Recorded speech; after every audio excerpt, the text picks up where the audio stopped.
when you see these news headlines, when you're looking at social media and this comes up, like, what goes on in your head? It's very shocking. How can we still be here? Like Groundhog Day. What is the point where we actually do something about it? You know, me being as a law enforcement officer myself, I can understand the pain because of this happening so many times.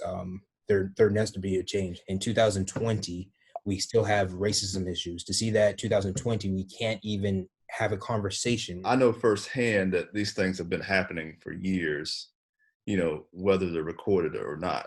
I've known it's happened so much that I've sadly become accustomed to it.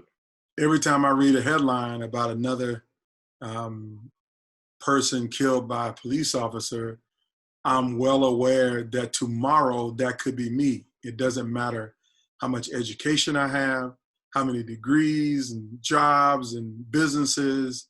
Ahmaud Arbery was hard. He's a runner. I'm a runner. My uncle was a policeman for many years. Mm-hmm. You know, I didn't hate my uncle. Yeah. That doesn't change the fact that when I get pulled over, I really am scared for my life. I think America's the greatest country in the world, and you know, I wouldn't want to be anywhere else but here. And there are great opportunities for me, but none of those opportunities matter because tomorrow my name could be George Floyd. Tomorrow my name could be Tamir Rice. Tomorrow my name could be Philando Castile.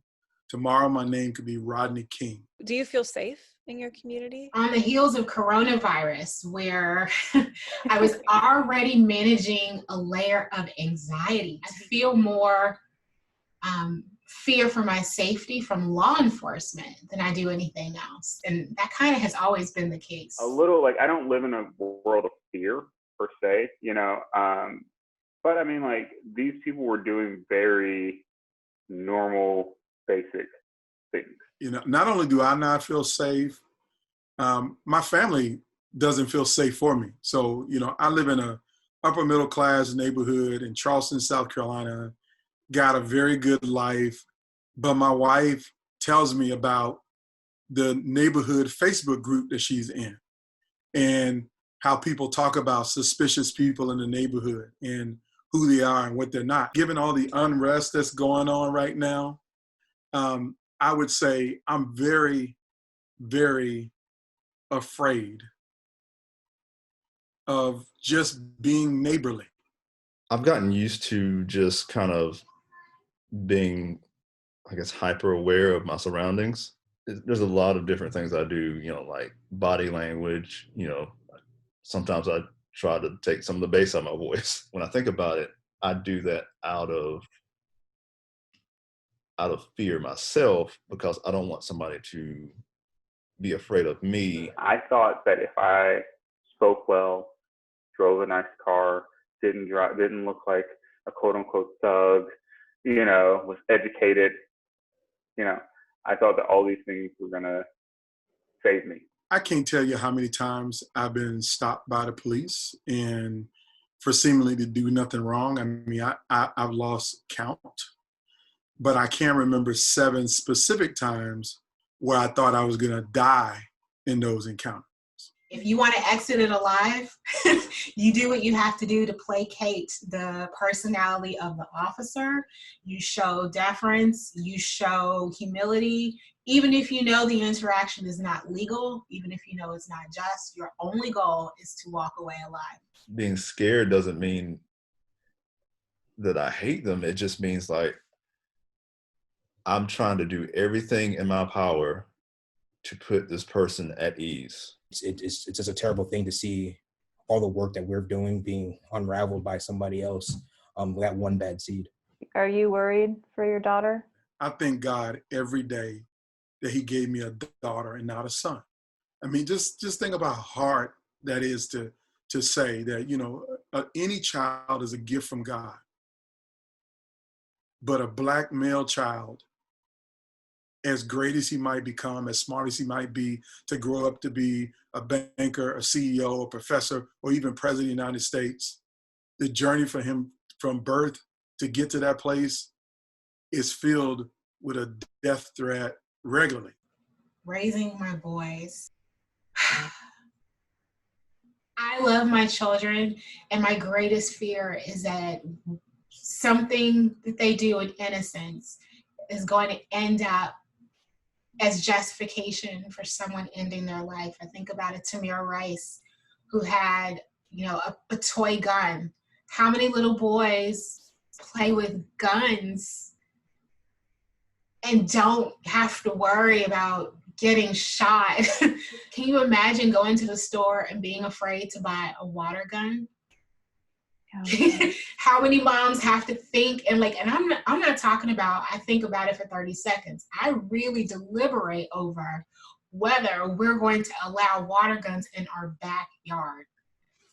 That's a whole other context of being afraid for your children. What can I do to better support you?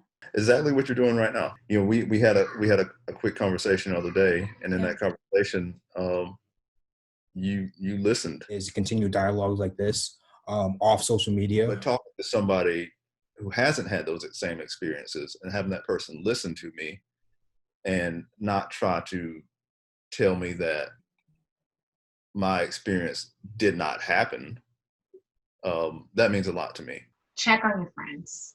Even if it's uncomfortable, even if you don't know what the response is going to be, check on your friends. Educate yourself. Educate yourself on the Black struggle. Educate yourself on the systemic oppression of Black people in this country. People will say, "Well, I wasn't there. That wasn't my people. That wasn't my family." And it's like, okay, yeah, neither was I. I wasn't there, But it's like I still feel the effects of that system in my life every day. You still feel the effects of that system in your life every day, even if we weren't there. People need to talk about this and the realness of it and the impact of it. But I think before I would send any friend that is not Black out to talk about racism in concrete ways, I think you have to understand racism in concrete ways. And I just think most people don't know many of the things that are the building blocks and the foundation for the manifestation of what we see. Like the whole nature of police officers in general started as slave catchers. That if you ran away, I'm going to chase you down and catch you because you ran away from your master. They had a badge. It was called Slave Patrol. And they were empowered and paid, and that was their job. So to understand the visceral relationship between African Americans and law enforcement requires an understanding of history. What do you think the white community is doing that is not helpful? I don't know about your friends, but my friends are left and right unfriending everybody. They're going back and forth. And my thing that I tell everybody is if you're so passionate about this and you want to see change, go out and actually make change. Don't sit here on social media and fight about it. When you choose your entry point, speak compassion over what has happened to people. I want you to prioritize that over something that could be related to property or destruction. Not owning the struggle of humanity. Being silent on an issue is not helpful. Just saying you're not racist is not a fight. What's not helpful is telling Black people how they should feel. Someone said at my church, they're rioting and complaining about police and doing this, killing somebody, but they never say anything about Black on Black crime. You don't see any marches about Black on Black crime. You don't see any rallies every time a Black person kills a Black person. And I think that's the stupidest argument that anybody could ever make. Because number one, nobody wants to be a victim of crime. I don't care what you look like. And there are people who are angry about it every day. And there are people who work and form neighborhood watches to stop crime in their neighborhood all the time. And there are vigils and services and everything to mourn people who die at the hands of criminals. But the last thing you expect is the police who have been hired to protect and to serve to be the perpetrator of murder. What do you think is the biggest bottleneck for change right now? Oh, my best friend is Black. I'm not racist. It is a very common human response, but it's a trigger. In order for you to make a statement that says you don't see color, it speaks to a level of privilege that you cannot have to see color.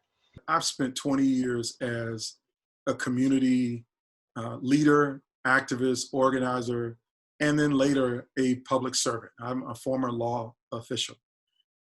And I think the biggest impediment to change is that we give up so much of our power in the political process. Like, use of force policy is created by the police department. The chief sets the use of force policy. The chief is hired by the mayor. The mayor is hired by you and I when we vote for them. So we sometimes vote on election day, but for the next 4 years, we don't pay attention. We don't ask questions. We don't follow up. We just wait till the next election. And voting is the least amount of your responsibility as a citizen. It is, what are they doing every day after the election? I'm grateful that we're having a lot of conversation online, but it's happening, via text and captions and comments. And I think that just like that takes away context. It takes away tonality. It takes away like the human connection aspect. And I'm hoping that this video will encourage others to have this uncomfortable dialogue with each other. Yeah, me too. How do you want your friends and allies to approach or instigate conversations like this with each other? What would that look like in a perfect world? If somebody wants to open that door, I will have that conversation with them. You know what I mean?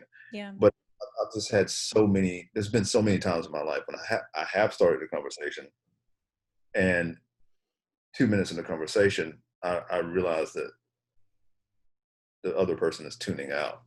You started the conversation, which I appreciate. I would want my friends or just white people in general to approach it in a way that is from a place of love, a place of humility, a place of empathy, a place of curiosity.